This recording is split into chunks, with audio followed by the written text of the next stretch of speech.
Bab 6227, Penguasa Aula Ilahi. Aula utama kuil ini terletak di puncak Gunung Cahaya Suci. Aula utama megah dan hikmat, dengan kehadiran yang mengesankan. Seluruhnya terbuat dari giok suci yang langka, setiap bagiannya telah dipelihara oleh cahaya suci selama bertahun-tahun, memancarkan cahaya keemasan yang lembut dan suci yang tidak menyilaukan tetapi membawa kekuatan yang menginspirasi kekaguman pada orang-orang.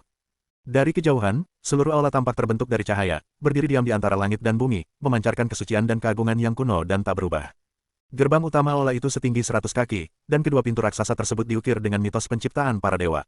Matahari, bulan, bintang, gunung, sungai, tumbuhan dan pepohonan, serta semua jenis makhluk hidup digambarkan dengan jelas di pintu-pintu tersebut, seolah-olah mengandung esensi seluruh dunia. Di atas ambang pintu tergantung sebuah plakat besar bertuliskan 4 aksara suci kuno, Aula Ilahi. Aksara-aksara itu sederhana dan kuat, setiap goresannya memancarkan cahaya suci, dan suara samar dao agung bergema. Siapapun yang melihatnya akan merasakan hatinya bergetar dan tidak berani memiliki pikiran sekecil apapun untuk menghujat. Melangkah masuk ke aula utama seperti memasuki kerajaan ilahi yang sesungguhnya. 36 pilar emas melingkar, yang masing-masing membutuhkan puluhan orang untuk mengelilinginya, berdiri dalam barisan rapi, menopang kubah menjulang tinggi yang mencapai awan. Pilar emas ini terbuat dari emas murni dan dihiasi dengan kristal-kristal kecil bercahaya yang tak terhitung jumlahnya. Pilar ini diukir dengan adegan-adegan epik leluhur para dewa yang menaklukkan surga, menyapu semua ras, dan menenangkan keempat penjuru. Dari perang kuno antara dewa dan iblis hingga penindasan jurang kegelapan, dan kemudian melindungi berbagai ras di 14 surga, setiap ukiran penuh detail dan tampak hidup, seolah-olah para leluhur yang mengenakan baju zirah ilahi dan memegang senjata ilahi akan melangkah keluar dari pilar pada saat berikutnya dan sekali lagi bertarung untuk para dewa. Masing-masing pilar naga emas memancarkan aura kekuatan yang samar, aura leluhur para dewa, keagungan yang terakumulasi selama bertahun-tahun yang tak terhitung jumlahnya, menyebabkan mereka yang melangkah ke aula secara tidak sadar menahan aura mereka dan menundukkan kepala. Di atas kubah, tidak ada balok berukir dan kasau yang dicat seperti di istana biasa, juga tidak ada permata atau ornamen giok. Hanya ada matahari suci, yang terbentuk dari kekuatan cahaya yang paling murni dan paling purba. Matahari suci itu, meskipun kecil, tampak menjadi inti dari seluruh aula, berputar perlahan dan memancarkan cahaya hangat dan suci yang tak berujung. Kemanapun cahaya itu lewat, bahkan debu di udara pun dimurnikan, dan semua kegelapan, kekotoran, dan kekerasan seketika lenyap. Seluruh aula diterangi oleh matahari suci, membuatnya seterang siang hari. Setiap sudut dipenuhi cahaya suci. Berada di dalamnya terasa seolah jiwa seseorang telah dibersihkan, dan semua pikiran yang mengganggu, kebencian, dan keengganan di dalam hati untuk sementara ditekan. Tempat ini adalah tempat paling suci di hati para kultivator di alam cahaya suci surga ke-14, tanah suci yang dirindukan oleh banyak orang untuk disembah sekali seumur hidup mereka. Saat ini, kepala kuil, Sentong, sedang berdiri di aula megah yang dikagumi oleh banyak orang. Sosoknya tampak sangat kecil dan menyedihkan di aula yang luas dan megah itu. Dahulu kala, dia adalah seorang penguasa perkasa yang menyaingi balai ilahi, memiliki fondasi balai ilahi yang telah berusia puluhan ribu tahun, dengan prajurit-prajurit perkasa yang tak terhitung jumlahnya di bawah komandonya, puluhan ribu murid elit, dan para pengikut yang tersebar di setiap sudut 14 surga. Pada saat itu, ia penuh semangat dan memandang rendah semua orang lain. Dengan satu ujung tongkat kerajaannya, ia dapat mengubah dunia dan membuat semua kekuatan tunduk kepadanya. Apalagi klan-klan kuat biasa, bahkan kekuatan-kekuatan teratas lainnya pun akan sangat berhati-hati di hadapannya dan tidak akan berani menunjukkan sedikit pun rasa tidak hormat. Pada saat itu, bagaimana mungkin kekuatan gaib menganggap kuil itu serius? Dalam benaknya, kuil itu hanyalah sekumpulan orang tua kolot yang berpegang teguh pada tradisi dan tidak memiliki ambisi. Mereka mengklaim sebagai garis keturunan ortodoks para dewa hanya karena mereka menduduki puncak cahaya suci. Pada kenyataannya, mereka puas dengan sudut dunia mereka, tidak berani berpartisipasi dalam konflik dunia luar, dan hanya bersembunyi di alam cahaya suci untuk mencari nafkah. Dia bahkan secara terang-terangan mengejek aula ilahi dalam berbagai kesempatan, di depan banyak kultivator ilahi. Mereka mengatakan bahwa kuil itu hanya punya nama, menempati tempat suci tetapi tidak melakukan apapun. Mereka mengatakan bahwa orang-orang di aula ilahi tidak lebih dari para pengecut yang bersembunyi di tanah suci cahaya, berpegang teguh pada kehidupan. Mereka mengatakan bahwa kuil itu tidak layak disebut tempat suci, apalagi menyandang nama ras ilahi ortodoks. Kata-kata itu, masing-masing menggema dan mengganggu, bergema di seluruh 14 langit. Semua orang tahu bahwa kepala kuil, Sentong, adalah musuh bebuyutan balai ilahi, menganggapnya sebagai lawan terbesar dan bahan olok-olok. Saat itu, dia tidak pernah membayangkan bahwa suatu hari dia akan jatuh ke dalam situasi sulit seperti itu. Tapi sekarang, semuanya telah berubah. Sentong sedikit menundukkan kepalanya, pandangannya tidak tertuju pada singgasana, maupun pada para tetua kuil, melainkan hanya melirik perlahan ke belakang dari sudut matanya. Di sana berdiri lebih dari 200 murid kuil. Mereka telah lama kehilangan gengsi dan kebanggaan yang pernah mereka miliki sebagai murid-murid bait suci. Mereka semua mengenakan pakaian compang camping, berlumuran darah dan penuh lubang. Beberapa mengalami patah lengan, beberapa memiliki luka dalam di kaki yang memperlihatkan tulang, dan beberapa sepucat kertas, jelas terluka parah dan hampir tidak mampu berdiri. Wajah mereka tak lagi menunjukkan keceriaan seperti sebelumnya, sebaliknya, terlihat kelelahan, penampilan berantakan, kesedihan, dan sedikit rasa takut serta kegelisahan yang hampir tak tersembunyikan. Melihat kedua ratus muridnya, Sentong merasakan kesedihan dan penderitaan yang luar biasa. Dahulu kala, ia memimpin ribuan pasukan elit dari kuil. Setiap murid dipilih dengan cermat dan memiliki bakat luar biasa. Ketika ia bepergian, panji-panjinya menutupi matahari, dan auranya melambung ke langit. Kemanapun ia pergi, semua ras memberi penghormatan.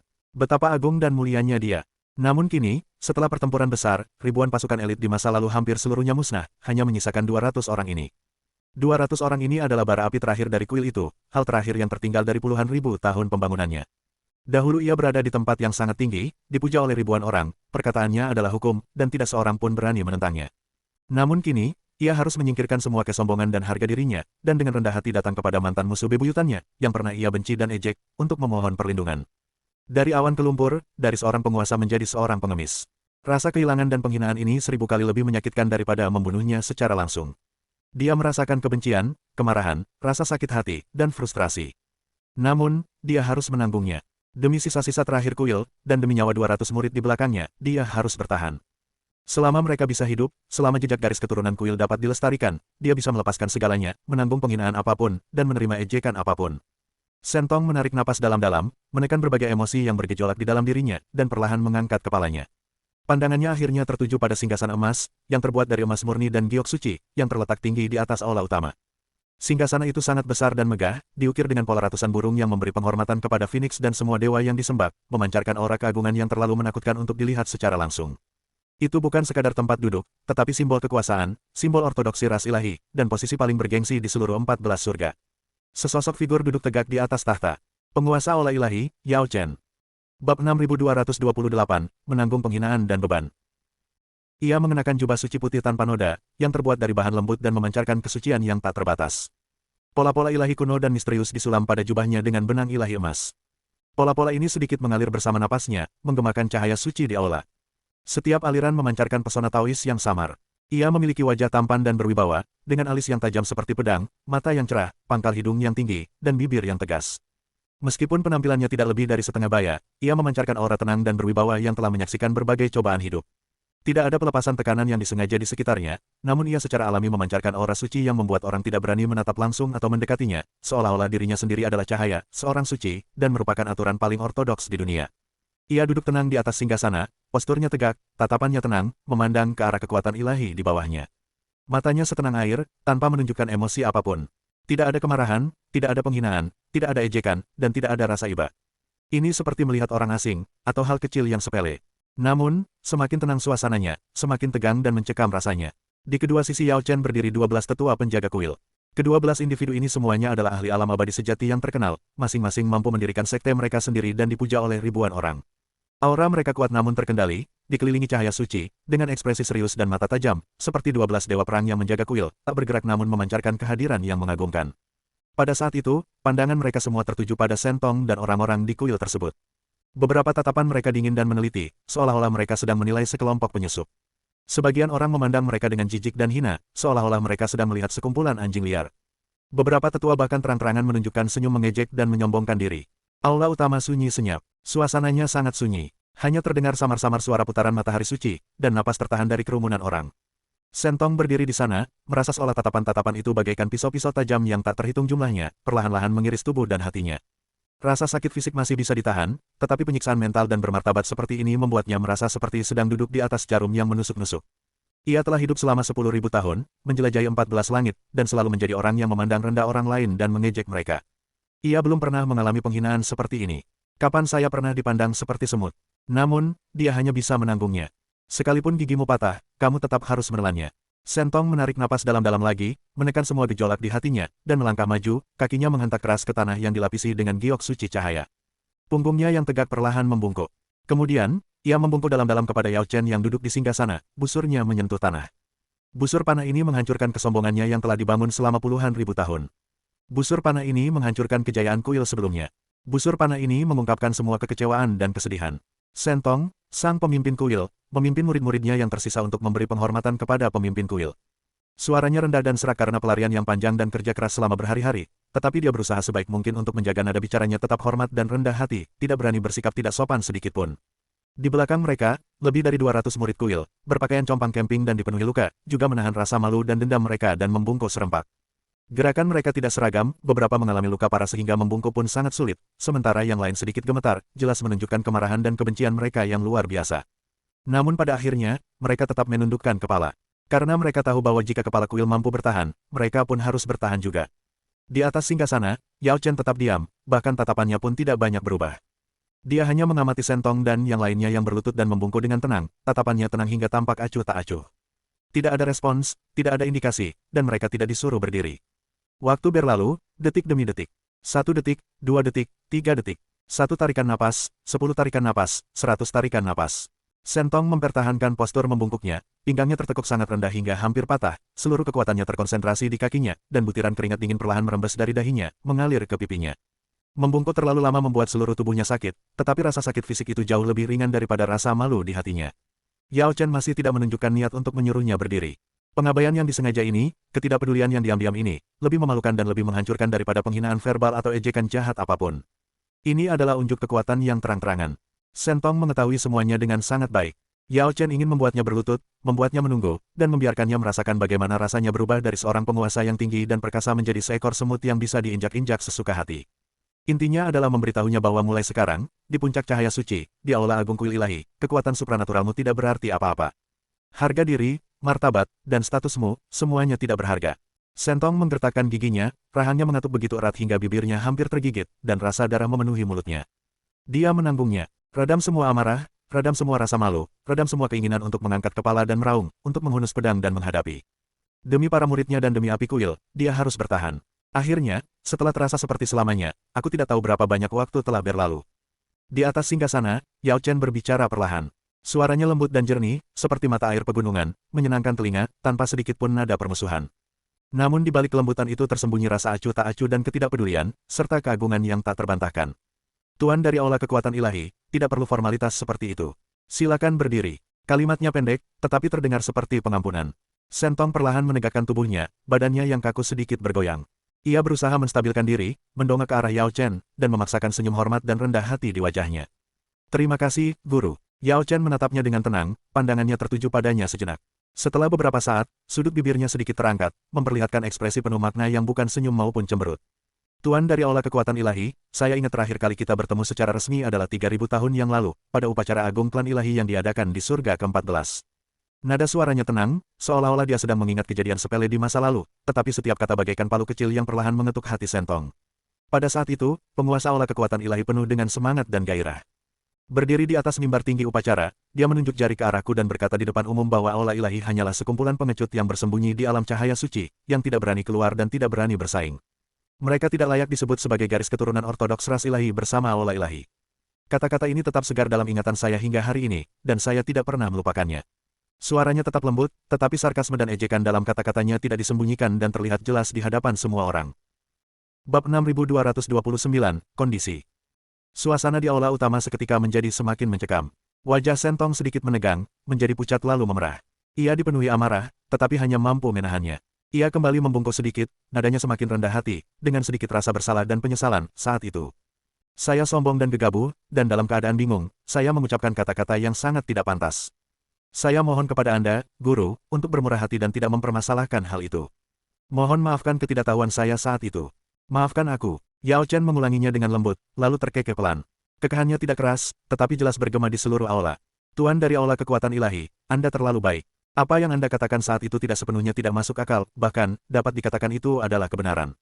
Kuil ilahi selalu terpencil di sudut, menjaga puncak cahaya suci, tidak seperti kuilmu, yang mengendalikan angin dan hujan di surga ke-14, mendominasi segala arah, memancarkan kekuatan dan prestise. Betapa mulia dan bangganya dirimu. Dia berhenti sejenak, pandangannya perlahan beralih dari wajah Sentong ke para murid kuil yang berantakan dan terluka di belakangnya.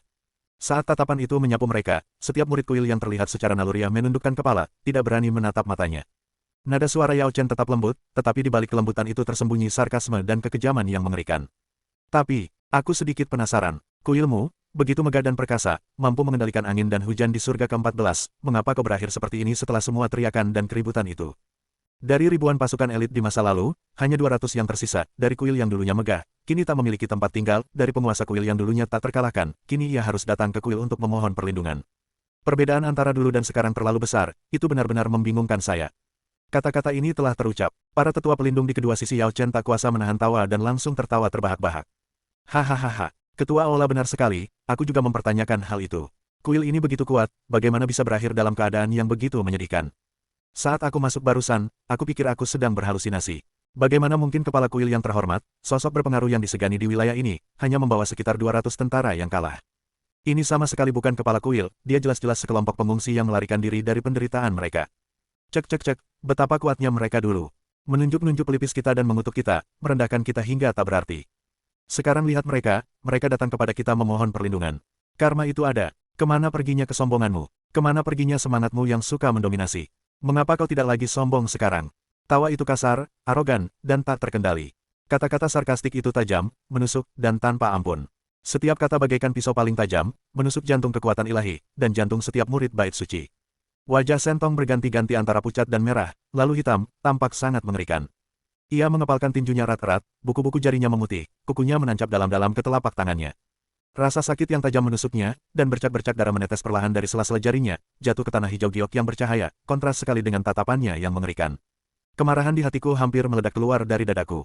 Namun dia masih menahan diri. Anda tidak boleh marah, Anda tidak boleh meledak, Anda tidak boleh bertindak impulsif. Jika kita bertindak impulsif, semua orang di sini akan mati hari ini. Sentong menarik napas dalam-dalam, menekan darah dan amarahnya yang bergejolak, lalu membungkuk lagi. Suaranya rendah dan serak, namun ia tetap menunjukkan rasa hormat yang sebesar-besarnya.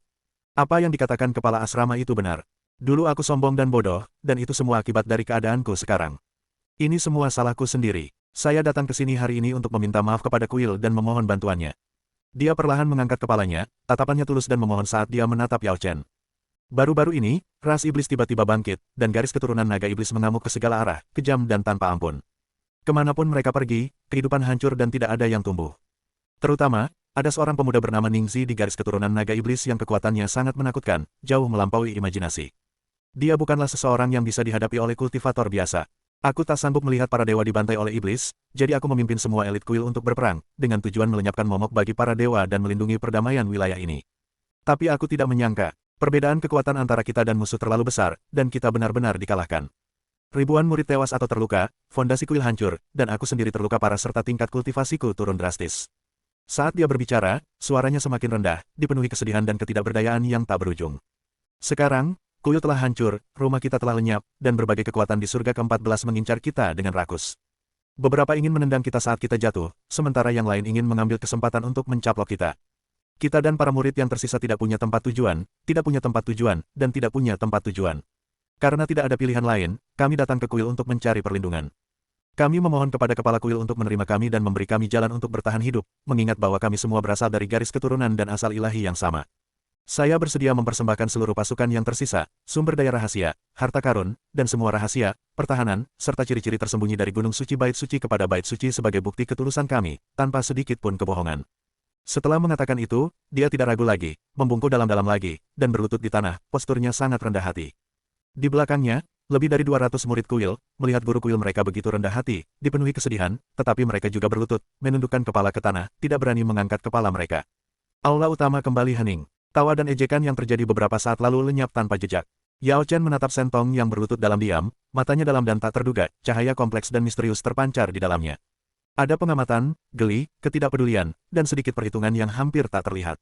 Setelah beberapa saat, dia perlahan berbicara, suaranya masih lembut, tetapi dengan sedikit nada geli. Wahai penguasa aula kekuatan ilahi, Anda mengatakan Anda bersedia mempersembahkan semua sumber daya alam rahasia kuil dan rahasia Gunung Suci. Sentong segera mengangkat kepalanya, tak berani menyembunyikan apapun, dan mengangguk dengan tergesa-gesa, nadanya tegas, ya. Aku sama sekali tidak berbohong, semua yang kukatakan adalah benar. Meskipun kuil itu hancur, alam rahasia masih menyimpan kekayaan sumber daya kultivasi, kristal ilahi, ramuan abadi, dan pecahan artefak ilahi, cadangan yang terkumpul di kuil selama puluhan ribu tahun. Selain itu, jauh di dalam Gunung Suci itu terbaring jasad seorang yang mulia klan hantu, yang dengan susah payah disegel oleh leluhur kuilku selama berabad-abad. Itu adalah harta karun yang tak tertandingi dan tak ternilai harganya. Selama kepala aula bersedia menerima kami dan memaafkan kesalahan masa lalu, semua barang ini akan menjadi milik aula, dan saya tidak akan menyimpan satu pun untuk diri saya sendiri. Yao Chen mengangguk sedikit, raut wajahnya menunjukkan kepuasan. Jelas sekali, dia sangat tergoda oleh syarat-syarat yang ditawarkan oleh kekuatan gaib tersebut. Sejarah kuil yang berusia puluhan ribu tahun, sumber daya alam rahasia, rahasia Gunung Suci, dan bahkan tubuh fisik seorang yang mulia klan hantu. Inilah hal-hal yang selalu diinginkan oleh kuil tersebut tetapi tidak ada cara untuk mendapatkannya. Bab 6230, apakah sudah selesai? Namun pada saat itu, seorang tetua penjaga berambut putih yang berdiri di sisi kiri kepala Yao Chen tiba-tiba mencibir, melangkah maju, dan memecah kedamaian dengan kata-katanya. Kau pandai bicara tentang kekuatan gaib, tapi kedengarannya jauh lebih bagus daripada nyanyianmu. Kau telah membuat berbagai macam janji, penuh ketulusan, tapi siapa yang tahu apakah yang kau katakan itu benar atau salah? Siapa yang tahu apakah kau sedang menipu kami? Bagaimana jika Anda hanya ingin menggunakan kuil ini sebagai tempat berlindung dan bertahan sementara, lalu memunggungi kami dan berbalik melawan kuil ini setelah badai berlalu, luka Anda sembuh, dan kekuatan Anda meningkat pesat? Bukankah kita sama saja membiarkan serigala masuk ke rumah kita dan memelihara harimau untuk menimbulkan masalah? Seorang tetua berwajah gelap lainnya segera menimpali, nadanya dingin dan penuh ketidakpercayaan, benar. Orang-orang di kuilmu selalu hianat dan licik, dengan rencana-rencana yang sangat dalam. Dulu, untuk merebut tempat yang seharusnya menjadi milik para dewa, mereka secara diam-diam menggunakan banyak cara curang, dengan konspirasi dan tipu daya yang tak ada habisnya. Sekarang kau tiba-tiba datang mencari perlindungan, berbicara dengan begitu rendah hati. Siapa yang tahu apa niatmu? Siapa yang tahu jika kau memiliki motif tersembunyi? Seorang tetua kurus lainnya berbicara dengan nada sarkastik dan jahat, lagi pula, kuilmu lebih menghargai gunung suci daripada nyawamu sendiri. Rahasia dan transaksi gelap yang tersembunyi di dalamnya mungkin tidak sesederhana itu, bukan? Aku sudah lama mendengar bahwa kuilmu, dengan kedok beribadah dan berdoa di Gunung Suci, diam-diam telah menculik dan mengambil jiwa serta esensi dari kultivator sesat dan kultivator dari klan-klan kecil yang tak terhitung jumlahnya. Metodemu kejam dan sangat tidak bermoral, dan tujuanmu adalah untuk membangkitkan makhluk terlarang, melakukan sesuatu yang bertentangan dengan kehendak surga. Jika urusan kotor semacam ini, rahasia memalukan semacam ini, sampai terbongkar, itu sudah cukup untuk membawa kuilmu pada kehancuran. Jika kuil kami menerimamu, bukankah kami juga harus menanggung kesalahan, dikutuk oleh dunia, dan menjadi sasaran cemoohan semua orang? Kata-kata ini telah terucap. Wajah semua orang di kuil berubah drastis, pucat pasi dan gemetar. Mereka mengambil sari jiwa dan darah para kultivator dalam upaya untuk menghidupkan kembali makhluk terlarang. Inilah rahasia terbesar kuil, rahasia yang paling memalukan, dan informasi paling sensitif yang tidak dapat dipublikasikan. Ini adalah masa lalu kelam yang dapat menyebabkan kuil dikepung dan dihancurkan sepenuhnya oleh semua ras. Masalah ini dirahasiakan dengan sangat ketat, selain para pejabat tinggi kuil, hampir tidak ada seorang pun yang mengetahuinya. Tanpa diduga, kuil itu sudah tahu. Sentong terkejut, wajahnya pucat pasi. Ia buru-buru menjelaskan, para tetua, kalian salah paham. Kalian tidak boleh mempercayai desas-desus ini. Ini adalah desas-desus jahat yang disebarkan oleh orang-orang yang berniat buruk dan ingin menjebak kuil kita. Isu, tetua berambut putih itu kembali mencibir, matanya tajam seperti pisau, langsung menyela ucapan Sentong. Tuan Olah kekuatan ilahi, apakah Anda pikir kami semua seperti anak berusia 3 tahun, yang begitu mudah tertipu? Apakah Anda pikir aula kekuatan ilahi kami tidak pernah menyelidiki para kultivator yang hilang, para kultivator sesat yang jiwanya tersebar tanpa alasan yang jelas dan bahkan tidak memiliki kesempatan untuk bereinkarnasi? Apakah kau benar-benar berpikir kau bisa menyembunyikan perbuatan kotor yang telah kau lakukan selamanya? Sentong membuka mulutnya, ingin melanjutkan perdebatan, tetapi ketika kata-kata itu sampai di bibirnya, ia menyadari bahwa ia tidak punya cara untuk membantahnya. Hal-hal itu memang dilakukan oleh kuil pada masa itu untuk meraih kekuasaan dan ambisi. Bukti itu tak terbantahkan, dan dia tidak bisa menyangkalnya. Sejenak, wajah Sentong memucat pucat, dan dia berdiri di sana tanpa daya, terjebak dalam keadaan sangat malu dan panik. Pada saat itulah terjadi penindasan yang ekstrim. Salah satu tetua kuil yang berdiri di belakang Sentong akhirnya tidak tahan lagi. Ia adalah seorang pria dengan karakter yang kuat secara alami. Selama pelariannya, ia menyaksikan penghinaan yang dialami oleh kepala kuil dan ejekan serta penginjakan terhadap sesama muridnya. Hatinya dipenuhi dengan amarah dan kebencian yang tak berujung. Pada saat itu, ketika titik lemah tetua kuil terungkap dan dia dipermalukan dalam segala hal, dia tidak lagi mampu menahan amarah di hatinya. Cukup, tiba-tiba terdengar teriakan marah. Dia adalah seorang tetua kuil Parubaya, berlumuran darah, terluka parah, dan sangat lemah, bahkan posturnya pun goyah. Namun pada saat itu, dia tiba-tiba berdiri, wajahnya memerah, matanya merah, terbakar oleh kobaran api amarah dan penghinaan. Kuil kita memang telah dikalahkan. Kita memang telah jatuh ke dalam reruntuhan. Kita memang telah mencapai jalan buntu. Tetapi setidaknya kita datang ke sini dengan tulus, mencari pertolongan dan mencari persekutuan dengan para dewa. Jika Anda tidak mau menerima kami, tidak apa-apa, tetapi mengapa menggunakan komentar sarkastik, penghinaan, dan tekanan tanpa henti seperti itu? Kuil dan tempat suci kita memiliki akar dan asal yang sama, dan berasal dari garis keturunan ilahi yang sama. Kita harus saling membantu dan bersama-sama melawan musuh asing. Hari ini, kita sedang dalam kesulitan, dan kalian tidak hanya gagal mengulurkan tangan membantu dan melupakan kekerabatan kita, tetapi kalian juga menendang kita saat kita jatuh dan melakukan segala yang kalian bisa untuk mengejek kita. Dengan pikiran yang sempit dan wajah yang begitu hina, apakah kau pantas disebut sebagai penerus sah ras ilahi? Apakah kau pantas menduduki puncak cahaya suci? Apakah kau pantas dihormati oleh para kultivator di seluruh dunia? Ia menjadi semakin gelisah saat berbicara, suaranya semakin tinggi hingga hampir seperti raungan. Jangan lupa, garis keturunan naga iblis dari ras iblis tak terkalahkan, dan Ningxi itu sangat menakutkan. Target mereka selanjutnya kemungkinan besar adalah aula suci Anda, tepat di puncak cahaya suci ini. Kau tidak tahu betapa dahsyatnya kekuatan Ningxi. Kau tidak tahu apa itu keputusasaan. Hari ini kau menertawakan dan mempermalukan kami, tetapi suatu hari nanti, ketika kau dibantai oleh naga iblis dan dihancurkan oleh Ningxi, mari kita lihat apakah kau masih bisa tertawa saat itu. Lancang, sebuah teriakan keras menyela perkataannya. Seorang tetua kuil berjubah emas diliputi amarah, cahaya sucinya tiba-tiba melonjak, dan tekanan mengerikan dari alam dewa sejati langsung menyapu seluruh aula, menekan tetua kuil itu seperti gunung. Beraninya kau meraung dan menghina para tetua kuil di aula utama. Kau mencari kematian. Mata tetua berjubah emas itu menjadi dingin saat ia bersiap untuk meredam serangan tersebut. Namun sebelum dia sempat bergerak, di atas singgasana, Yao Chen, yang selalu menampilkan senyum lembut, dengan perlahan mengangkat tangan kanannya. Tindakan sederhana, ia tidak menghembuskan napas dan tidak mengeluarkan suara. Tetua berjubah emas, yang beberapa saat sebelumnya begitu gagah, membeku di tempatnya. Cahaya suci yang melingkupinya seketika mereda, dan dia tidak berani mengucapkan sepatah kata pun. Dia dengan patuh mundur, menundukkan kepalanya dengan penuh hormat. Seluruh aula langsung menjadi hening. Yao Chen tetap duduk di singgasananya, wajahnya masih menampilkan senyum lembut itu. Namun senyum itu tidak lagi membawa kehangatan, sebaliknya, senyum itu mengirimkan rasa dingin yang menjalar dari telapak kaki hingga puncak kepala. Tatapannya tenang saat tertuju pada tetua kuil yang berteriak marah. Dia berbicara dengan lembut, suaranya halus namun mengandung otoritas mutlak yang tidak memberi ruang untuk keraguan atau perlawanan. Apakah kamu sudah selesai bicara? Bab 6231, Penghinaan. Tetua kuil itu merasakan kecemasan yang mendalam. Menatap mata Yao Chen, secara naluriah ia ingin mengatakan sesuatu lagi, untuk terus membela dirinya sendiri dan kuil tersebut. Namun begitu dia membuka mulutnya, Yao Chen kemudian dengan lembut mengangkat tangan kanannya dan dengan santai menunjuk ke arahnya. Tidak ada fenomena yang mengguncang bumi, tidak ada tekanan yang menakutkan.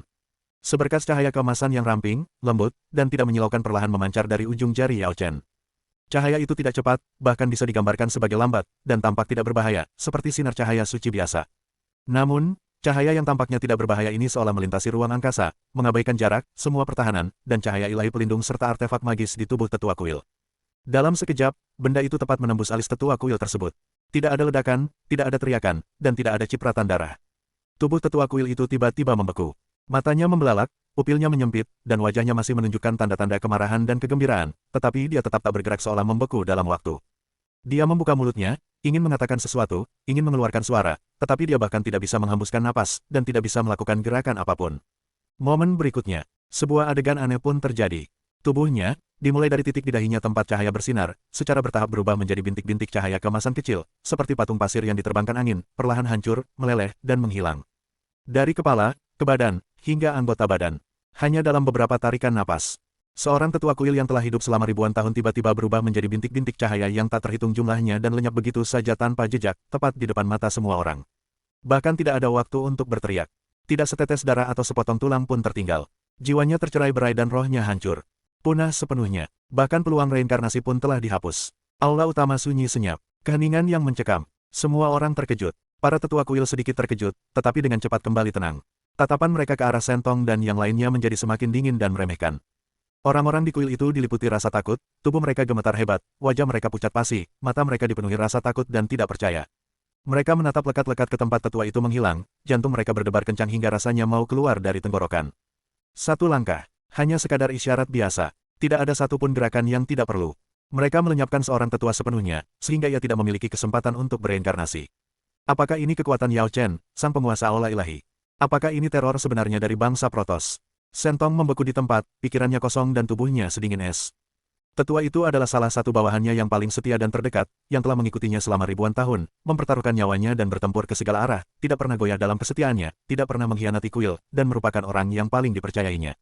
Namun saat ini, dia meninggal tepat di depannya. Mati dengan begitu mudah, begitu pasti, begitu tuntas. Mereka bahkan tidak punya kesempatan untuk melawan. Kemarahan, kesedihan, dan kebencian di hati Sentong melonjak hingga mencapai puncaknya dalam sekejap. Dia sangat ingin maju dan bertarung melawan Yao Chen sampai mati, dengan cara apapun, untuk membalas dendam atas kematian tetua itu.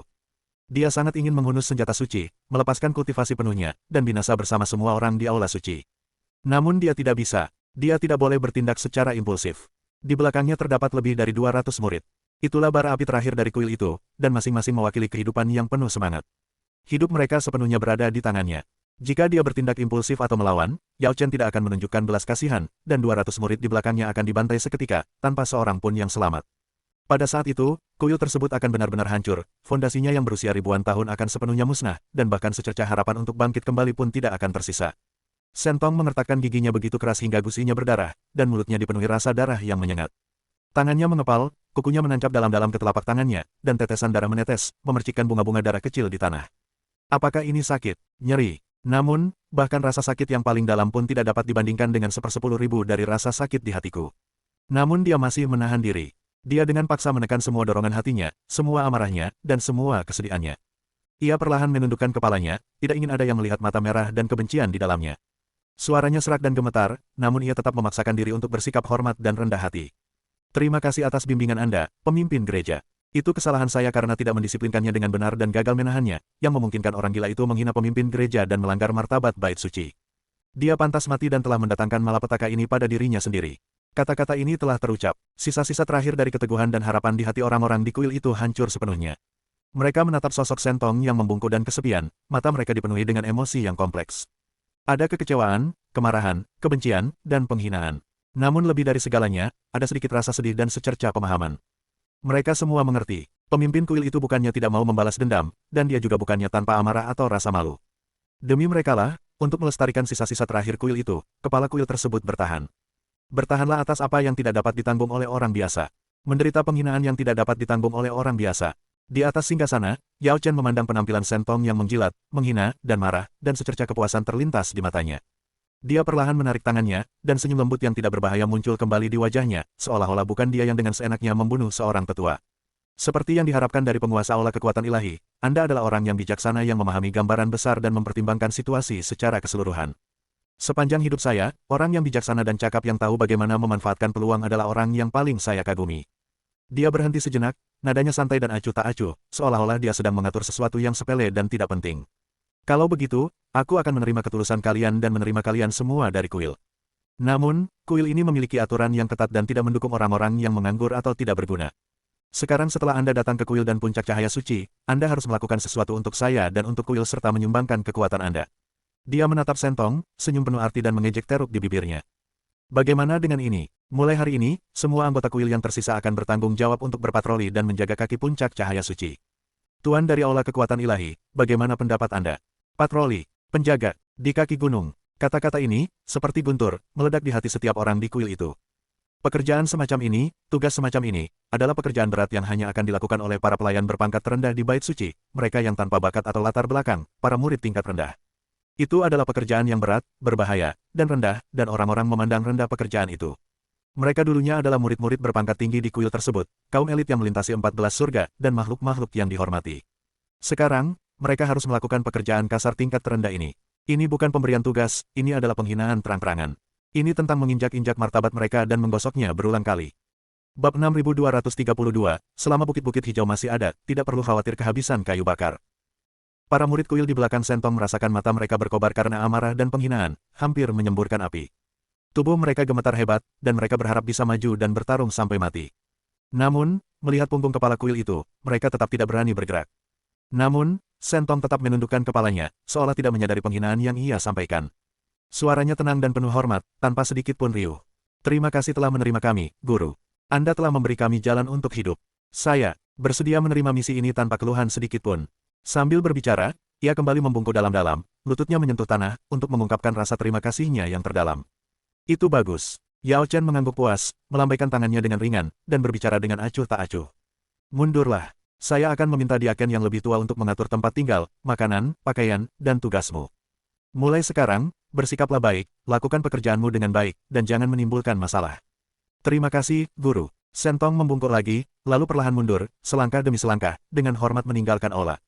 Di belakangnya, lebih dari 200 murid kuil juga menundukkan kepala, dipenuhi rasa malu dan duka, dan diam-diam mengikuti Sentong, selangkah demi selangkah mundur dari aula besar yang telah menyebabkan mereka begitu banyak penghinaan dan tidak akan pernah terlupakan.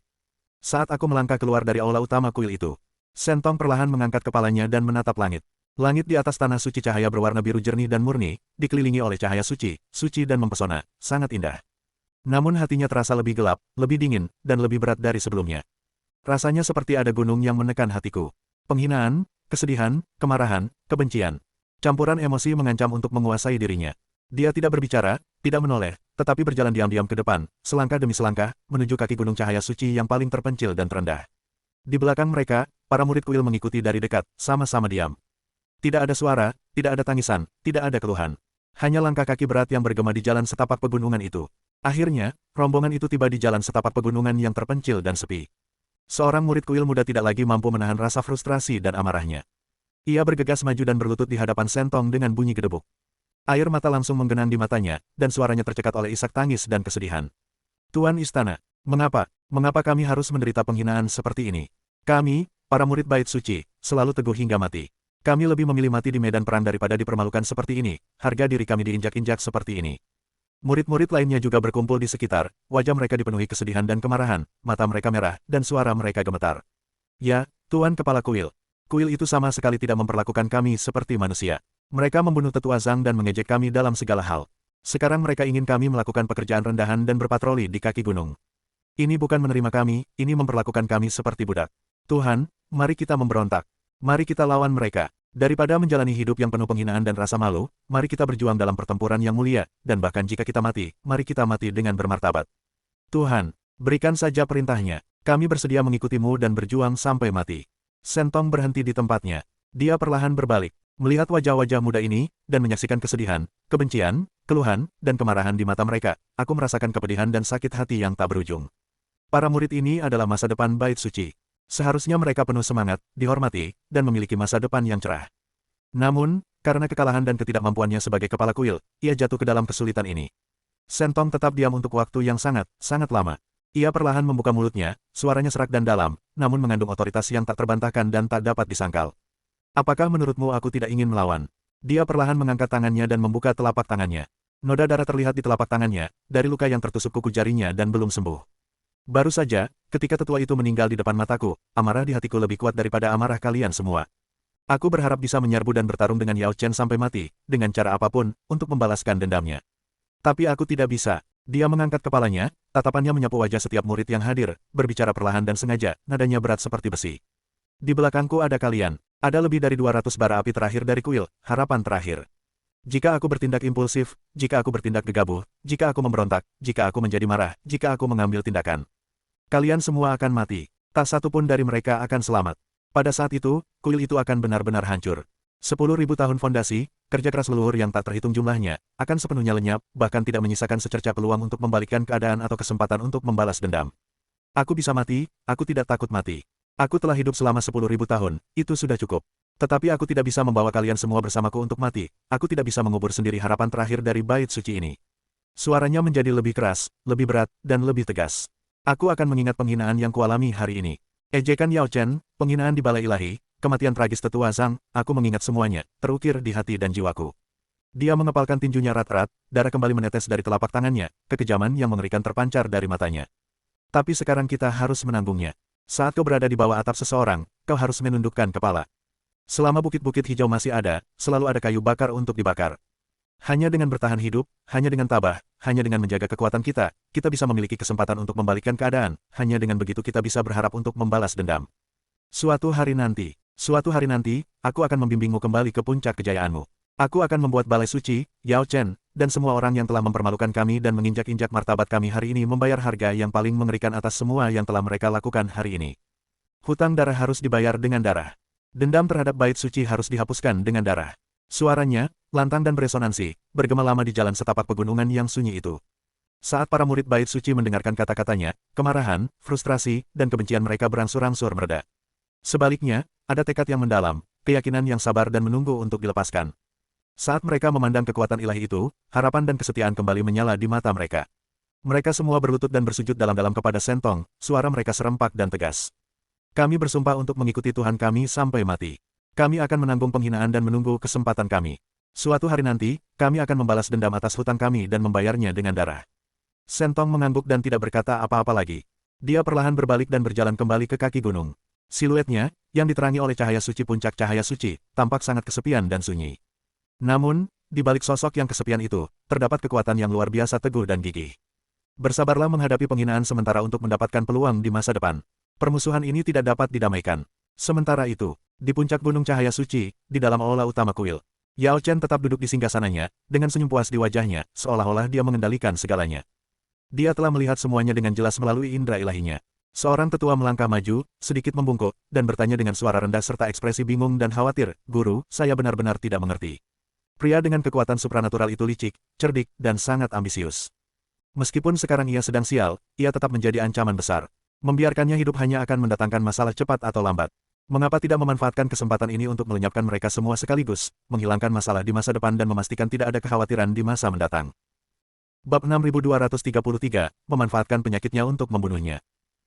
Yao Chen meliriknya, menggelengkan kepalanya sedikit, terkekeh, dan berbicara dengan sedikit nada meremehkan dan terkendali. Menghilangkan. Mengapa Anda ingin menghilangkannya? Ia perlahan berdiri, jubah sucinya yang lebar terseret di tanah, dan berjalan menuruni tangga emas. Ia berdiri dengan tangan di belakang punggung, tatapannya menyapu seluruh aula, memancarkan aura keagungan. Meskipun kuil itu dikalahkan, mereka masih memiliki banyak barang berharga yang sangat dibutuhkan kuil kita. Sumber daya alam rahasia itu, rahasia gunung suci itu, dan tubuh fisik yang mulia klan hantu adalah semua harta yang telah lama kita idamkan tetapi belum dapat kita peroleh. Jika kita membunuh mereka sekarang, hal-hal ini mungkin akan hilang selamanya dan tidak akan pernah ditemukan lagi. Bukankah itu akan menjadi kerugian besar bagi kita? Lagi pula, meskipun kekuatan ilahi itu sedang mengalami masa-masa sulit, dulunya ia adalah penguasa lokal, dan para pengikutnya semuanya adalah veteran yang telah mengalami baptisan perang. Di masa depan, ketika berhadapan dengan garis keturunan naga iblis dan Ningxi itu, mereka mungkin akan sangat berguna, berfungsi sebagai umpan meriam dan melindungi kita dari bahaya. Dia berhenti sejenak, niat membunuh dan perhitungan dingin terpancar di matanya. Adapun masa depan, setelah mereka memeras setiap tetes nilai terakhir dariku, setelah aku mendapatkan semua yang kuinginkan dan menguasai semua rahasia kuil, bagaimana aku menghadapi mereka, bagaimana aku memutuskan bagaimana mereka mati, bukankah semuanya akan terserah padaku untuk memutuskan. Mempertahankan mereka sekarang hanyalah memanfaatkan limbah. Sang wali tua tiba-tiba menyadari, matanya dipenuhi kekaguman, dan dia membungkuk berulang kali, berkata, guru sangat bijaksana. Aku jauh lebih rendah darimu. Perencanaanmu yang matang dan langkah-langkahmu yang teliti sungguh mengagumkan. Yao Chen tersenyum tipis, tidak berkata apa-apa lagi, lalu berbalik dan berjalan perlahan menuju aula belakang. Sosoknya perlahan menghilang ke dalam cahaya suci yang berada jauh di dalam aula. Hanya sebuah kalimat dingin dan acuh tak acuh yang tersisa, perlahan bergema di aula yang kosong. Kirim orang untuk mengawasi mereka, pantau mereka sepanjang waktu, dan jangan biarkan setiap gerakan mereka luput dari pengamatan. Jika ada gerakan yang sedikit pun mencurigakan, jangan repot-repot melaporkannya, bunuh saja mereka tanpa ampun. Kata-kata itu terucap, aula utama kembali sunyi. Cahaya suci tetap suci, dan matahari suci terus berputar. Tapi semua orang tahu itu. Kuil dan tempat suci bukan lagi sekadar tempat berlindung dan menerima perlindungan. Sebaliknya, mereka masing-masing menyimpan motif tersembunyi dan agenda rahasia mereka sendiri. Di balik permukaan yang tenang, arus bawah bergejolak dan bahaya mengintai di mana-mana. Sementara itu, di ruang rahasia kediaman resmi gubernur di kota Yunxian. Dev duduk bersila di dalam menara penekan iblis, energi naga emas perlahan mengalir di sekeliling tubuhnya. Apa yang hanya 3 hari berada di luar menara, telah berlangsung berbulan-bulan di dalam menara. Beberapa bulan terakhir dalam pengasingan telah memungkinkannya untuk pulih sepenuhnya dari luka-lukanya. Luka-luka akibat api iblis telah lama sembuh total, dan kekuatan spiritual di dalam tubuhnya kini lebih solid dan substansial daripada sebelum ia terluka.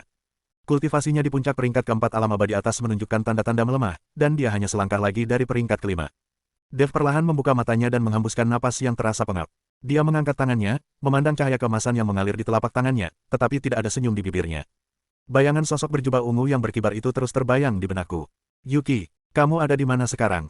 Pernahkah kamu memikirkan aku, meskipun hanya sesaat? Dev memejamkan mata, menarik napas dalam-dalam, dan menekan emosi yang bergejolak dalam dirinya. Dia tahu ini bukan saatnya untuk larut dalam perasaan romantis. Ningxi belum tersingkir, dan Yuki belum kembali. Dia tidak bisa menyerah begitu saja. Setelah menyimpan menara penekan iblis, Dev bangkit dan mendorong pintu menuju ruang rahasia. Di luar pintu, Chen Wanxing bersandar di dinding. Melihatnya keluar, dia bergegas maju, matanya dipenuhi kekhawatiran dan kegembiraan. Dev, kamu sudah sembuh. Secepat ini, ya, berkat menara penumpas iblis. Melihat wajahnya yang lelah, Dev merasakan kehangatan di hatinya. Kau telah mengalami masa-masa sulit beberapa hari terakhir ini. Dev tidak punya apapun lagi untuk disembunyikan dari Chen Wanxing.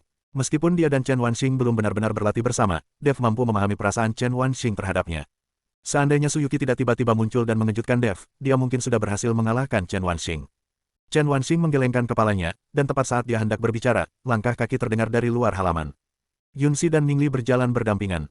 Yunxi, mengenakan gaun hitam, tampak jauh lebih tenang daripada beberapa hari yang lalu, menunjukkan bahwa luka-lukanya sebagian besar telah sembuh. Mingli mengikuti di sampingnya, wajahnya masih agak pucat, tetapi semangatnya tetap baik. Dev, kau sudah bangun. Yunxi berjalan mendekat, menatapnya, dan emosi yang kompleks terlintas di matanya. Bagaimana pemulihanmu? Dia sudah aman. Dev mengangguk. Terima kasih, Putri Yunxi, karena telah menyelamatkan nyawa saya. Yunxi melambaikan tangannya, tidak menjawab, tetapi hanya menatapnya, ragu-ragu untuk berbicara. Melihat ini, Mingli melangkah maju dan berkata, Dev, Putri dan saya memiliki sesuatu yang ingin kami minta bantuan Anda. Melihat ekspresi serius di wajah mereka, Dev bertanya, ada apa? Mingli mengulangi tujuan Yunxi, divisi reinkarnasi klan hantu di surga ke-15 telah mengalami anomali, menjebak jiwa-jiwa hantu yang tak terhitung jumlahnya di dalamnya. Hanya dengan menggunakan gerbang reinkarnasi mereka dapat memasuki kedalaman divisi reinkarnasi untuk diselamatkan. Gerbang reinkarnasi kini berada di tangan Tuan Si. Anda dan Tuan Si memiliki hubungan yang sangat dekat, maukah Anda mempertimbangkan? Yunsi menatapnya dengan penuh harap, bantu aku menghubunginya dan meminjam gerbang reinkarnasi. Klan hantu pasti akan memberimu imbalan yang besar. Dev terdiam sejenak, lalu perlahan menggelengkan kepalanya. Bukannya aku tidak mau membantu, hanya saja. Aku juga tidak bisa menghubungi Tuan Si. Ekspresi Yunsi sedikit berubah muram. Dev menatapnya dan menjelaskan, Tuan Si adalah orang yang misterius, dan dia bertindak sesuka hatinya. Dialah yang selalu mencariku, aku tidak bisa menemukannya. Dia hanya muncul saat aku berada dalam kondisi paling rentan dan putus asa. Selain itu, aku tidak bisa menghubunginya. Itu benar. Dari alam fana ke alam surgawi, dan sekarang ke alam surgawi, kemunculan Tuan Si selalu terjadi ketika Dev berada di ambang keputusasaan. Selain itu, Tuan Si tampaknya menghilang begitu saja tanpa meninggalkan jejak. Yunsi menundukkan kepalanya, matanya dipenuhi kekecewaan yang tak tersian embunyikan. Dia melewati banyak kesulitan untuk sampai dari surga ke-15 ke surga ke-14, dan akhirnya berhasil menemukan gerbang reinkarnasi. Dia pikir ada harapan, tetapi dia tidak pernah menyangka itu akan menjadi jalan buntu lainnya. Melihat raut wajahnya yang sedih, Dev berpikir sejenak sebelum berkata, meskipun kita tidak dapat menghubungi Tuan Si saat ini, Putri Yunsi, jangan berkecil hati. Setelah saya menyelesaikan urusan di surga ke-14, saya akan pergi bersama Anda ke surga ke-15. Saya akan mencari cara untuk membantu Anda dengan biro reinkarnasi.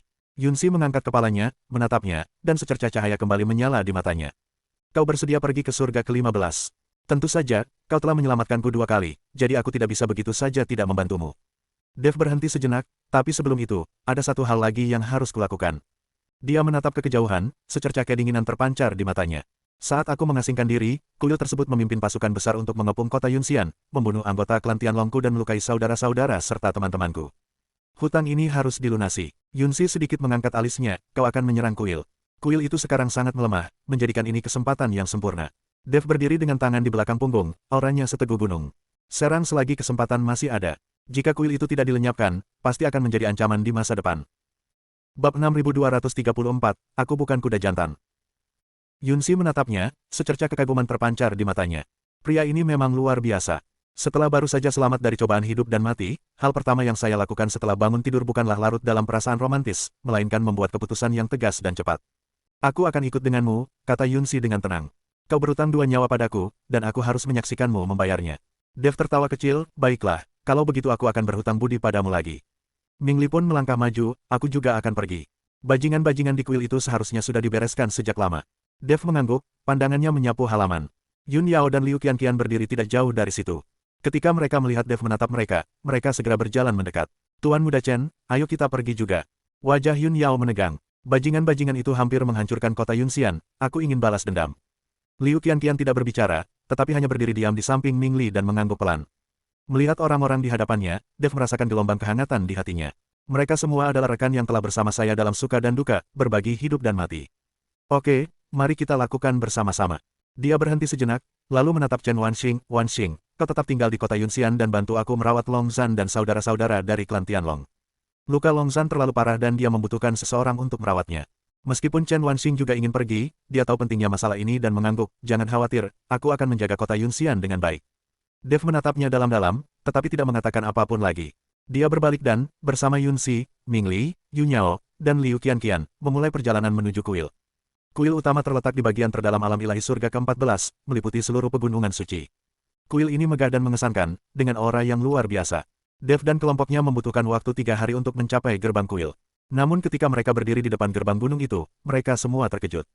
Gerbang gunung itu terbuka lebar, dan semuanya sunyi. Tidak ada penjaga, tidak ada murid yang berpatroli, dan tidak ada tanda-tanda keberadaan orang hidup. Di dalam gerbang gunung, tempat itu benar-benar berantakan. Daun-daun berguguran menumpuk dan debu menutupi segalanya, jelas menunjukkan bahwa tempat itu telah ditinggalkan selama berhari-hari. Dev sedikit mengerutkan kening dan melangkah masuk melalui gerbang gunung. Saat mereka berjalan, paviliun dan menara tampak sepi, pintu-pintu ruang kultivasi terbuka lebar, dan bahkan formasi paling dasar pun tidak diaktifkan. Seluruh kuil seperti zona mati, dipenuhi keheningan yang mencekam. Ini, mata Yun Yao membelalak. Di mana semua orang? Kenapa tidak ada siapapun di sini? Ming Li melihat sekeliling dan berkata dengan suara berat, sepertinya orang-orang dari kuil sudah melarikan diri. Mereka melarikan diri? Tanya Yun Yao bingung. Dengan kekuatan sebesar itu, mengapa mereka melarikan diri? Yunsi berkata dengan tenang, kuil telah kehilangan semua pasukan elitnya dalam pertempuran ini, dan kekuatannya telah sangat berkurang. Tinggal di surga ke-14 hanya akan membuatnya dimangsa oleh musuh-musuhnya. Daripada menunggu mati, lebih baik membuat rencana sesegera mungkin. Dev tidak berbicara, tetapi berjalan perlahan menyusuri setiap sudut kuil. Dahulu kala, tempat ini merupakan salah satu kekuatan paling dahsyat di 14 surga, kekuatannya mengagumkan dan tak tersentuh. Kini, hanya tersisa bangunan kosong, terpencil dan bobrok. Dia berdiri di aula kuil, memandang tahta yang kosong, tidak merasakan kegembiraan, hanya rasa melankolis yang samar. Sayang sekali, katanya pelan. Saya masih sedikit menyesal karena tidak bisa menghancurkan kuil itu dengan tangan saya sendiri. Ya sudahlah, kalau mereka sudah kabur, ya sudah. Yang terpenting sekarang adalah menemukan keberadaan Yuki dan mengatasi ancaman Ningxi. Dev berbalik, hendak berbicara, tetapi pandangannya tertuju pada Ming Li dan Liu Qianqian. Keduanya berdiri berdampingan, tampak normal, tetapi Dev, dengan matanya yang tajam, segera menyadari bahwa tangan Liu Qianqian dengan lembut bertumpu pada pergelangan tangan Ming Li. Ming Li sedikit menoleh ke samping, membisikkan sesuatu di telinganya, dan bibir Liu Qianqian sedikit melengkung, tetapi dia menahannya dan memalingkan muka dengan wajah datar. Cara Ming Li memandang Liu Qianqian begitu lembut hingga bisa meluluhkan hati. Dev mengangkat alisnya. Kebaikan. Kapan mereka berdua mulai menjalin hubungan? Dia tidak mengatakan apapun, tetapi hanya meliriknya beberapa kali lagi. Setelah diamati lebih teliti, petunjuk lain muncul, meskipun Liu Qianqian memasang wajah tegas, senyum di sudut matanya tak mungkin disembunyikan. Ming Li, yang biasanya berwajah dingin, saat ini tersenyum lebar, dan terus melirik Liu Qianqian. Dev mengerti. Tidak heran kalau sebelumnya aku merasa ada yang aneh dengan mereka berdua, sekarang aku tahu alasannya. Dia tidak membongkar persembunyian mereka di tempat, tetapi hanya tersenyum dan mengajak semua orang untuk melanjutkan menjelajahi kuil tersebut. Sepanjang perjalanan, interaksi antara Ming Li dan Liu Qianqian menjadi semakin jelas. Saat berjalan di jalan setapak pegunungan, Ming Li selalu tanpa sadar berdiri di depan Liu Qianqian, takut dia akan terjatuh. Saat istirahat, Liu Qianqian akan diam-diam memberikan kantung air kepada Ming Li. Ketika Ming Li mengambilnya, jari-jari mereka akan bersentuhan secara sengaja atau tidak sengaja, lalu dengan cepat berpisah, seolah-olah tidak terjadi apa-apa. Yun Yao, gadis kecil yang riang itu, sama sekali tidak memperhatikan apapun.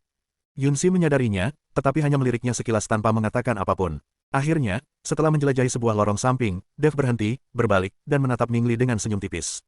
Ming Li sedang berbicara dengan Liu Qianqian sambil menundukkan kepala ketika dia mendengar ini, jadi dia mendongak dan bertanya, Dev menatapnya, lalu menatap Liu Qianqian, dan perlahan bertanya, kapan ini terjadi di antara kalian berdua? Ming Li terkejut, dan ekspresi wajahnya langsung membeku. Liu Qianqian juga terkejut, lalu pipinya memerah. Tanpa sadar ia bersembunyi di belakang Ming Li. Apa itu? Tanya Ming Li datar, matanya melirik ke sana kemari. Aku tidak tahu apa yang kau bicarakan. Dev tersenyum. Tidak tahu sama sekali. Dia perlahan berjalan mendekat dan mengelilingi Ming Li. Lalu katakan padaku, mengapa matamu tak pernah lepas dari Liu Qianqian sejak kau meninggalkan rumah? Mengapa kau selalu menghalangi jalannya saat kita mendaki di jalur pegunungan? Mengapa, saat kau beristirahat tadi, jari-jarimu bersentuhan sebentar sebelum cepat terpisah saat dia menyerahkan kantung airnya kepadamu? Ming Li membuka mulutnya, wajahnya memerah padam. Yun Yao akhirnya menyadari apa yang sedang terjadi dan matanya membelalak. Kakak Ming Li dan kakak Liu. Kalian bersama. Wajah Liu Qianqian semakin memerah, dan dia berharap bisa menemukan celah di tanah untuk merangkak masuk. Melihat bahwa ia tidak bisa menyembunyikannya lagi, Ming Li memutuskan untuk mengabaikan kehati-hatian dan dengan keras kepala berkata, lalu kenapa kalau memang begitu? Qianqian dan aku, kami benar-benar saling mencintai. Dev tak kuasa menahan tawa saat melihat ekspresi Dev yang malu-malu namun keras kepala. Aku tidak bilang itu tidak diperbolehkan, kenapa kamu terburu-buru? Ming Li terkejut, menatap Dev dengan ragu-ragu, kau tidak keberatan. Menentang apa? Dev menepuk bahunya, nadanya tulus, kau telah mengikutiku begitu lama, dalam suka dan duka, tanpa pernah goyah. Sekarang kau telah menemukan wanita yang kau cintai, aku sangat gembira untukmu, mengapa aku harus keberatan? Ming Li menatapnya dengan tatapan kosong, matanya perlahan memerah. Tuan Dev, saya kira Anda begitu mesum sehingga Anda juga akan mengambil Qianqian. Sial, Dev terdiam sejenak, meskipun aku punya banyak wanita, tak satu pun dari mereka yang kupaksa. Aku tidak bisa sembarangan mengambil wanita yang kutemui, kan? Aku bukan pria jantan. Bab 6235. Menghancurkannya. Tuan Dev, mulai sekarang saya, Ming Li, akan mengikuti arahan Anda dan tidak memiliki niat lain. Ming Li tiba-tiba memeluk Dev dan mulai menyatakan kesetiaannya. Baiklah, kau sudah dewasa. Dev mendorong Ming Li ke samping dan menatap Liu Qianqian. Nona Liu, Ming Li bukan pria yang banyak bicara, tetapi dia tulus. Jika dia memperlakukanmu dengan baik, dia benar-benar bersungguh-sungguh. Kau tidak akan menderita ketidakadilan jika tetap bersamanya. Liu Qianqian tersipu dan mengangguk pelan. Yun Yao memperhatikan dengan penuh minat, matanya berbinar, wow, kakak Ming Li dan kakak Liu, sungguh romantis. Aku juga ingin jatuh cinta. Yun Yao ditahan oleh Sekte Suci Murni dan digunakan sebagai pion untuk kultivasi ganda dengan orang-orang berdarah murni. Namun, Yun Yao tidak ingin dimanfaatkan atau dikendalikan oleh orang lain, dan dia juga tidak ingin berlatih kultivasi dengan pria yang tidak disukainya. Dia hanya ingin mengikuti jejak Ming Li dan Liu Qianqian dan jatuh cinta dengan pria yang disukainya. Dev meliriknya dengan acuh tak acuh, jangan berpikir macam-macam, kau masih anak-anak. Yun Yao cemberut dan tidak berani mengatakan apapun. Dev menatap Mingli dan bertanya dengan penasaran, ngomong-ngomong, kapan kalian berdua mulai berpacaran? Aku ingat saat kita pergi ke Tanah Suci Cahaya, kalian berdua tidak banyak berinteraksi. Mingli menggaruk kepalanya, agak malu, itu adalah beberapa hari ketika kau pergi ke Tanah Suci Cahaya. Apakah kalian berdua pernah berlatih kultivasi ganda? Tanya Dev dengan penasaran. Mingli mengangguk, kami baru saja melakukan kultivasi ganda selama masa ketika kuil mengepung kota Yunxian. Beberapa hari itu, Dev sedikit terkejut. Beberapa hari itu adalah masalah hidup dan mati, dan kau masih sempat memikirkannya. Dev tidak bisa mempercayainya, bagaimana mungkin seseorang yang berada di ambang kematian masih tega melakukan itu asteris. Mingli semakin tersipu, tergagap dan tidak mampu berbicara. Liu Qianqian dengan lembut menarik lengan bajunya dan berbisik, tidak ada yang tidak bisa kukatakan. Dia mendongak menatap Dev, wajahnya memerah tetapi matanya tenang, beberapa hari itu, kami menjaga bagian luar ruang rahasia, dan kami bisa mati kapan saja. Mingli mengatakan bahwa kami mungkin akan mati kali ini, tetapi sayang sekali kami tidak akan sempat merasakan bagaimana rasanya bersama seorang wanita sebelum kami mati. Jadi kau, Dev menatap keduanya dengan terkejut. Mingli menarik napas dalam-dalam dan berkata, ya, Qianqian bilang aku harus mencobanya. Aku belum pernah merasakan rasa seorang pria sebelumnya, dan saat itu aku hampir mati. Yun Yao cemberut agak tidak senang. Bagus, bagus, bagus. Dev berkata, bagus 3 kali berturut-turut dan menepuk bahu Mingli dengan keras. Mingli, kau luar biasa. Kau bisa mengatasi situasi hidup dan mati.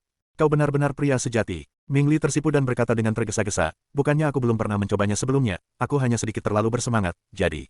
Saat dia berbicara, suaranya semakin pelan. Senyum Dev semakin lebar saat menatapnya. Baiklah, tidak perlu penjelasan. Ini berita bagus, hal yang fantastis. Dia berkata dengan serius, Mingli, kau telah mengikutiku begitu lama dan banyak menderita. Sekarang setelah kau menemukan seseorang yang kau cintai dan menjalani hidup yang kau inginkan, aku benar-benar bahagia untukmu. Mingli menatapnya, matanya kembali memerah. Tuan Dev. Baiklah. Dev menepuk bahunya. Mulai sekarang perlakukan Nona Liu dengan baik, dan jangan mengecewakannya. Mingli mengangguk dengan tegas, aku tahu. Liu Qianqian berdiri di samping, menatap Dev dengan rasa terima kasih di matanya. Awalnya, dia adalah seorang kultivator pengembara yang diasuh oleh Dev, tanpa seorang pun yang bisa diandalkan. Alasan mengapa aku bisa tetap berada di sisi Mingli dan memiliki tempatku sendiri untuk bernaung adalah semua berkat Dev. Tuan Muda Chen, terima kasih. Liu Qianqian membungkuk dan berkata. Dev melambaikan tangannya, jangan berterima kasih padaku, itu takdirmu sendiri. Dev, semua orang dari kuil telah melarikan diri. Kemana kita akan pergi selanjutnya? Tanya Yunxi. Orang-orang dari kuil telah melarikan diri, tetapi gunung suci kuil masih ada. Kita perlu menemukan gunung-gunung suci kuil yang tersisa, tempat jasad para yang mulia klan hantu berada, kata Dev. Ya, kita perlu menemukan jasad fisik para yang mulia itu. Mingli sangat setuju dengan pendekatan Dev. Mendengar itu, Yunxi mengerutkan kening. Yang mulia klan hantu adalah tokoh kuat dari klan hantu kuno, yang kultivasinya luar biasa. Dia pernah memimpin klan hantu untuk menaklukkan seluruh penjuru. Ia kemudian tewas dalam perang antara dewa dan iblis, dan tubuh fisiknya diambil oleh para dewa dan disegel di suatu tempat. Tanpa diduga, benda itu berada di tangan kuil. Kamu mau melakukan apa? Tanya Yunxi. Dev menatapnya dengan tenang, hancurkan itu. Yunxi sedikit terkejut. Dev melanjutkan, kuil itu pasti memiliki motif tersembunyi untuk membangkitkan yang mulia. Jika mereka berhasil memanfaatkan tubuh fisik yang mulia, konsekuensinya akan tak terbayangkan. Daripada membiarkannya sebagai ancaman di masa depan, lebih baik menghancurkannya sekarang. Dia berhenti sejenak, lalu menatap Yunxi, kau adalah seorang putri dari klan hantu, dan dia adalah yang mulia dari klan hantumu.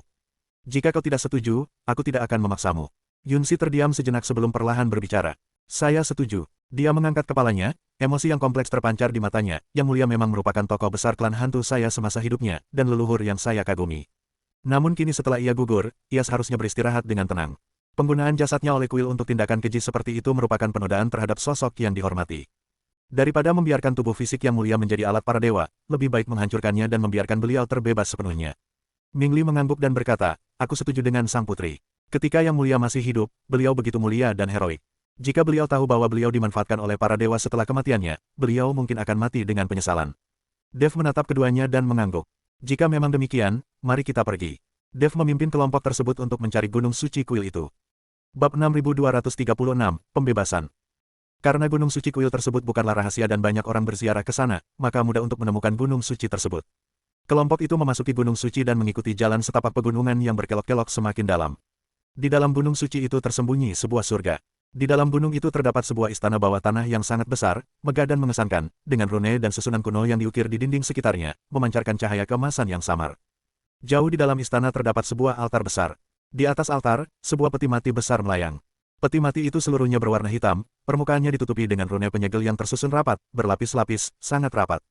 Bahkan dari jarak ratusan kaki, orang bisa merasakan aura menakutkan yang sangat mencekam. Yunsi menatap peti mati itu, pupil matanya sedikit menyempit. Ini adalah tubuh fisik Sang Mulia. Dia bisa merasakan denyutan yang dalam di dalam garis keturunannya, hubungan naluriah yang dimiliki keturunan ras hantu dengan leluhur mereka. Dev tidak berbicara, tetapi perlahan berjalan menuju altar. Tepat saat itu, cahaya keemasan yang menyilaukan tiba-tiba bersinar di sekitar altar. Satu demi satu pola susunan muncul, seketika berubah menjadi perisai cahaya besar yang menyelimuti peti mati. Susunan pelindung. Mingli mengerutkan kening. Kuil itu benar-benar memiliki rencana cadangan. Dev dengan tenang menatap penghalang cahaya itu, merasakan kekuatan mengerikan yang terkandung di dalamnya. Sebuah formasi setingkat alam abadi sejati, katanya dengan tenang. Jika itu terjadi sebelumnya, aku benar-benar tidak akan mampu menghadapinya. Sambil berbicara, dia mengangkat tangannya dan melambaikannya. Menara penekan iblis terbang keluar dari cincin penyimpanan, melayang di udara, dan memancarkan lapisan cahaya. Sekarang, dengan sebuah pikiran, Dev menyebabkan menara penekan iblis tiba-tiba membesar, berubah menjadi menara raksasa setinggi 100 sang yang kemudian roboh. Ledakan. Menara raksasa itu bertabrakan dengan perisai cahaya, melepaskan raungan yang memekakkan telinga. Seluruh istana bawah tanah berguncang hebat, dan kepingan batu yang tak terhitung jumlahnya jatuh dari kubah. Menara penekan iblis memancarkan cahaya redup, secara bertahap menekan penghalang cahaya. Meskipun penghalang cahaya itu kuat, pada akhirnya ia tidak mampu menahan kekuatan penghancur menara penekan iblis dan mulai menunjukkan retakan. Klik, klik, retakan tersebut semakin banyak dan semakin membesar. Akhirnya, dengan raungan yang memekakkan telinga, perisai cahaya itu hancur total. Dev mengambil menara penekan iblis dan perlahan berjalan menuju altar. Dia berdiri di depan peti mati, memandang dengan tenang pada rune penyegelan yang tersusun rapat. Yang mulia, mohon maafkan saya. Dia mengangkat tangannya dan membanting telapak tangannya ke peti mati. Ledakan. Peti mati itu meledak, dan aura mengerikan langsung menyebar. Sesosok hantu besar muncul dari peti mati yang rusak. Dia adalah seorang pria bertubuh tinggi menjulang, mengenakan baju zirah hitam, dengan wajah bermartabat, mata terpejam, dan aura tekanan mencekik yang terpancar dari dirinya. Itulah aura yang masih tersisa dari Yang Mulia Klan Hantu, sebuah tanda yang tertinggal dari masa hidupnya. Sosok hantu itu melayang di udara, seolah-olah memandang ke arah kerumunan orang di bawah. Yunsi menatap sosok ilusi itu, matanya sedikit memerah, dan perlahan berlutut. Mingli juga berlutut, ekspresinya tampak serius. Inilah leluhur klan hantu, seorang pahlawan yang mereka hormati. Dev berdiri diam di tempatnya, menatap sosok ilusi itu, tanpa mengucapkan sepatah kata pun. Sosok hantu itu melayang sejenak, lalu perlahan membuka matanya. Mata itu dalam, seolah menyimpan pasang surut kehidupan selama bertahun-tahun yang tak terhitung jumlahnya. Tatapannya menyapu ke bawah dan akhirnya tertuju pada Dev. Tidak ada kemarahan, tidak ada rasa dendam, hanya sedikit rasa lega. Hantu itu membuka mulutnya dan mengucapkan suara yang dalam dan kuno, terima kasih. Dua kata pendek itu sepertinya telah menguras seluruh kekuatan terakhir mereka. Begitu dia selesai berbicara, sosok hantu itu perlahan menghilang, berubah menjadi titik-titik cahaya yang tak terhitung jumlahnya dan kembali menjadi ketiadaan. Pada saat yang sama, tubuh yang sangat besar itu mulai hancur, berubah menjadi abu yang terbawa angin. Yunsi berlutut di tanah, air mata mengalir di wajahnya. Mengantar Yang Mulia dengan penuh hormat. Mingli menundukkan kepala, suaranya tercekat karena isak tangis. Dev menyaksikan semua itu dengan tenang, meskipun perasaan campur aduk muncul di dalam dirinya. Makhluk kuno dan perkasa itu lenyap sepenuhnya dari dunia. Tidak ada hal yang spektakuler atau menggemparkan. Ucapan, terima kasih, yang sederhana menyampaikan semua kelegaan dan kebebasan. Setelah sekian lama, Yunsi perlahan berdiri, menyeka air matanya, dan menatap Dev. Terima kasih. Suaranya serak, tetapi sangat tulus. Dev menggelengkan kepalanya, tidak perlu berterima kasih padaku. Sudah sepatutnya membantu Yang Mulia menemukan pembebasan. Yunsi menatapnya, emosi yang kompleks terpancar di matanya. Pria ini bisa saja mengabaikan masalah ini, dia bisa saja melakukan urusannya sendiri. Namun dia tetap datang, dan dia tetap membantu. Itu bukan untuk keuntungan pribadi, dia hanya merasa itu adalah hal yang benar untuk dilakukan. Pendapat Yunsi tentang Dev semakin menguat. Ayo pergi. Dev berbalik dan berjalan keluar. Selama beberapa hari berikutnya, Dev memimpin beberapa orang untuk menemukan gunung-gunung suci yang tersisa dari kuil dan menghancurkan tubuh fisik Yang Mulia Klan Hantu. Kuil itu sudah tidak berfungsi dan tidak dijaga, yang memudahkan Dev dan kelompoknya untuk menghancurkan tubuh fisik Yang Mulia Klan Hantu. Pada saat itu, Sentong sama sekali tidak menyadari situasi yang terjadi dan masih berharap dapat membalikkan keadaan dengan mengandalkan rahasia Gunung Suci. Bersambung.